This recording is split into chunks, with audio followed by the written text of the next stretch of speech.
questions for you. But before we get started on the book, I have something a little bit off, but I think you're the guy who would know this stuff is better than anybody.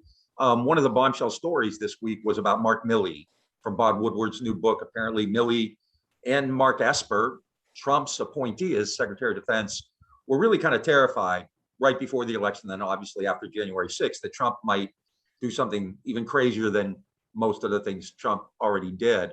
And so Milley apparently took measures to the point where he, and maybe even Esper, called the Chinese military officials and told them, essentially, don't worry, we're not going to let Trump, use a nuclear weapon or something like that.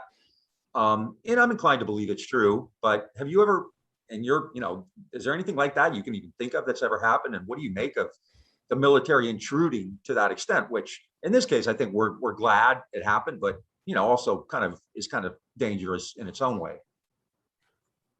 Well, I think it's really hard for us to outsiders to appreciate what it must have been like inside the Trump administration after Election Day, when Trump basically ceased to govern. There was nobody really running the government, but instead began this conspiracy to overturn the outcome of the election.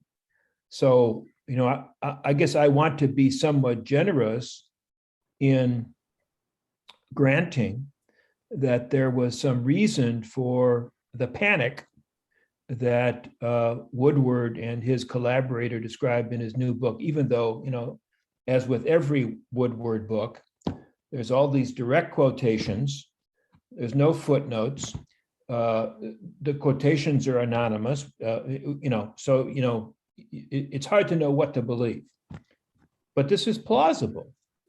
So I kind of sympathize with Milley's position, but I think he was wrong.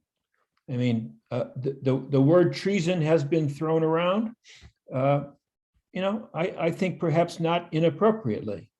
It is not the job of the chairman of the Joint Chiefs of Staff or any other active duty military officer to communicate directly to our adversaries and tell our adversaries either what we're going to do or not going to do, or even more to the point, to say that you can count on me to prevent some particular act from happening.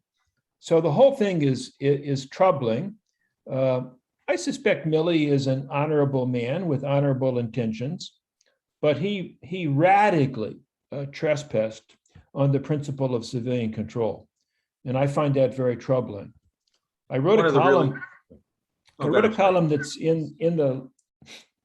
it has recently appeared in the Los Angeles Times. I'm not exactly sure when. And my conclusion was the country probably owes Milley a debt of gratitude, and President Biden should fire him. I think that would be the proper response